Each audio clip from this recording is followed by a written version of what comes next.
Hi everybody, it's Luke from FootTech back with another podcast episode, and today we're talking about tipping the odds in your child's favour when it comes to their football development. I'm going to give you some hints and tips really about things you could do away from the norm in terms of helping your child and helping their development. And this some of the stuff we'll talk about today is it's going to be beneficial, whether it be a child that's just taking their first steps into football, a child that's been involved in grassroots football for a number of years, or indeed, maybe an academy level player who is maybe not at the top of the tree in their academy team but does want to improve. I think some of these things today will help anybody. So hopefully, there are a few bits for you to take away today.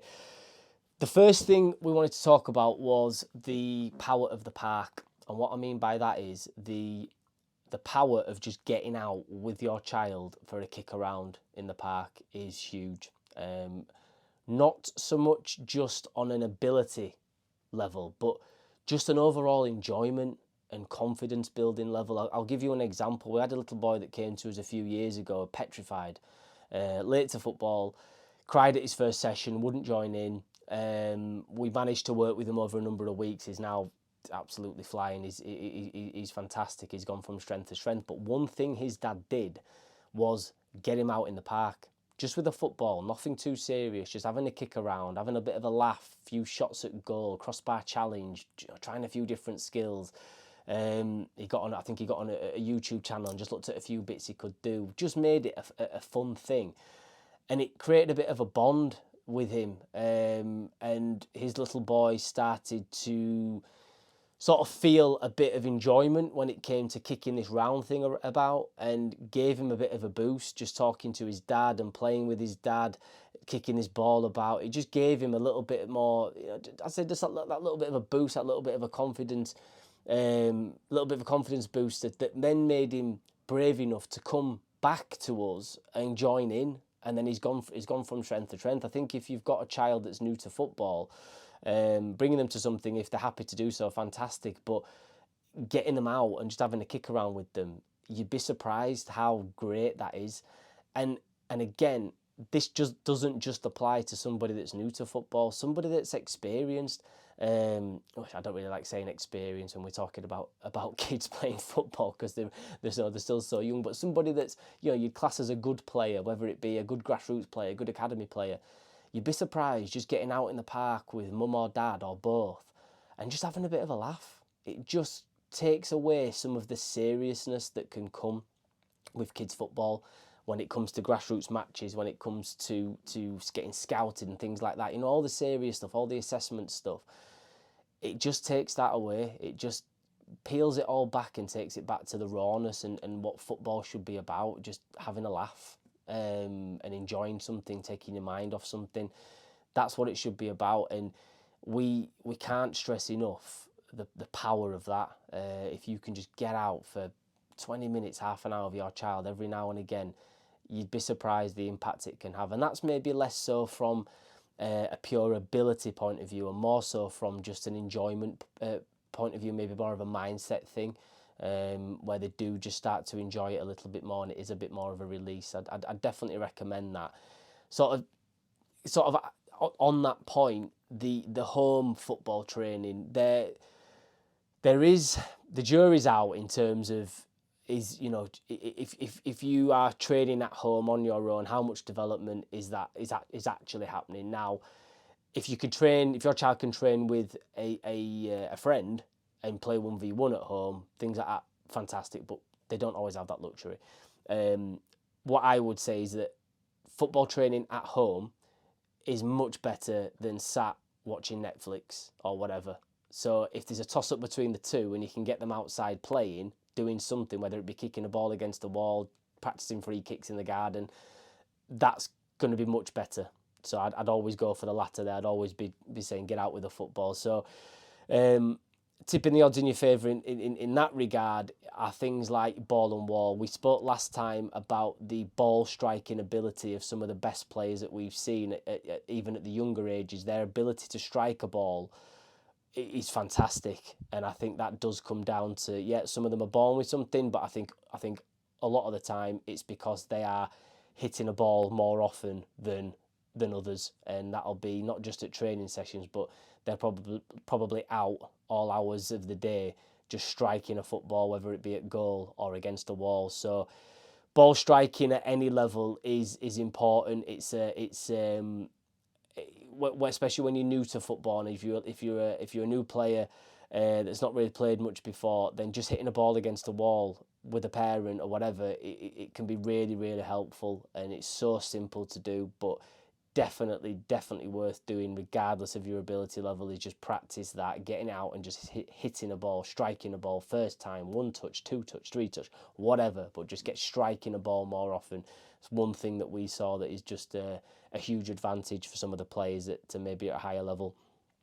Overall movement is the next one. Getting out in the woods, getting out on a bike, you'd be surprised just how important that is. Not just always playing football, that's great, but other stuff, moving your body in different ways, getting out and climbing, getting out and riding your bikes. And as I say, getting out in the woods, it's these things that seem so simple, but actually, if you think about our movement opportunities as children compared to movement opportunities now, we were doing so much more. It's harder now for a variety of reasons, which we've covered in the past, but if you can get out with your child, if you are going to get to the park, can you ride a bike to the park? If you've got an afternoon spare, can you get them out and just get them doing stuff that kids used to do when we were their age, and just get them climbing and all that sort of stuff. It's just so good for their overall movement. And we spoke about that last time as well. The better players that we've coached are the better movers. It's just time and time again we've seen it. They just have better balance, better agility, better coordination. Some of them, as we say, they're born with something, but when we look at the makeup of the others, it is that they're just doing more, they're moving more. It's really interesting to watch. We've spoken in the past as well about this topic and about the multi-sport thing, which we'll come on to in a second, but the research suggests that there's a lot of evidence to say that kids that are exposed to a variety of things are the ones that are normally going on to that higher level in terms of sport, and it's sort of getting proven beyond doubt now. So if they're not going to be playing football all the time, then can you get them doing other stuff? Can you get them out for, even if it's 10, 15 minutes a day, more so than just sat in front of the sofa, sat on the sofa in front of the TV? You'd be surprised the little bits over time, just the impact it could have on them. The multi-sport thing is something, again, we speak about a lot, and people would argue to us, yeah, but well, should they not just be playing football 5, 6, 7 times a week instead? We're not saying that's a bad thing, but we're saying, what we do say is that if you have a child that's doing that year after year, the chances of things like injury in the longer term, the chances of enjoyment dwindling, those sorts of things increase. And again, this has been proven.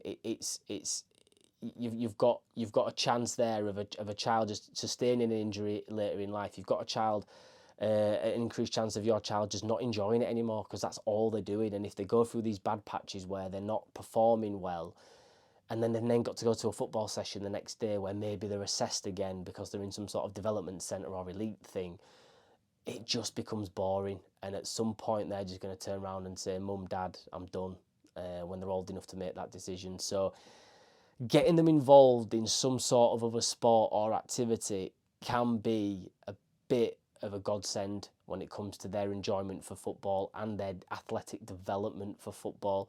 I coach a girl. She is obsessed with football, has played it for years and years and years, 4 or 5 times a week.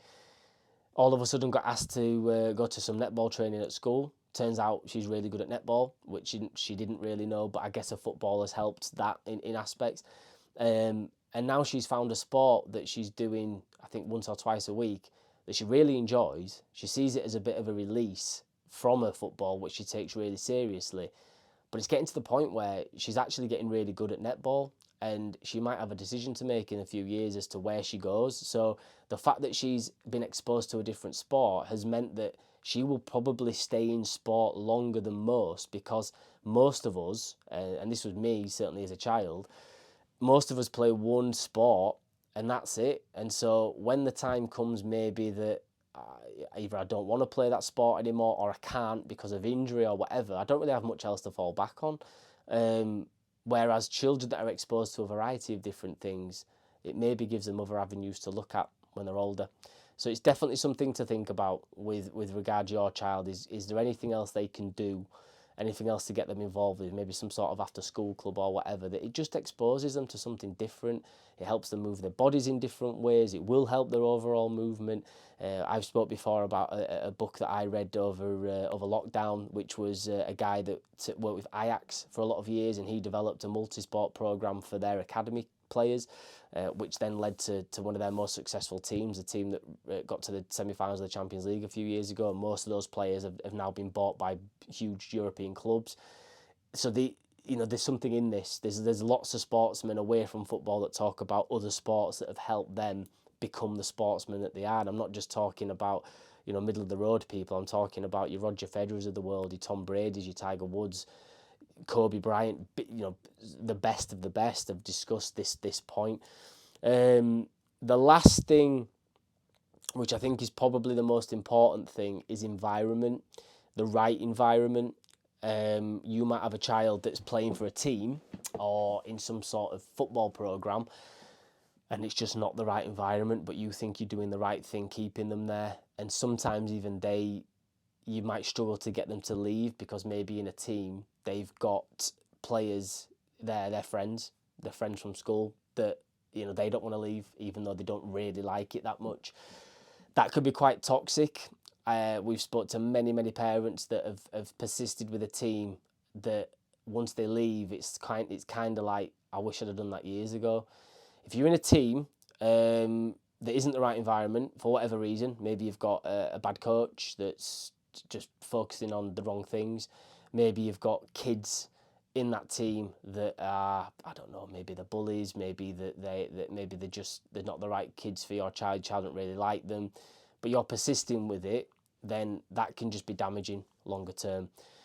So tipping the odds in your favour there, in their favour, should I say, you're doing the wrong thing. Even though it might be that they're playing with good players or what have you, it might be the wrong thing for them longer term, in which case then they're just going to decide they don't want to do it anymore after a few years or whatever it might be. On from that, if you are a parent that's consistently pushing your child into environments where it's constant assessment, development centres, these elite things that have come out of nowhere in the last couple of years, if they're constantly in these environments being assessed, being told that they're good enough or not, is that the right thing for your child longer term?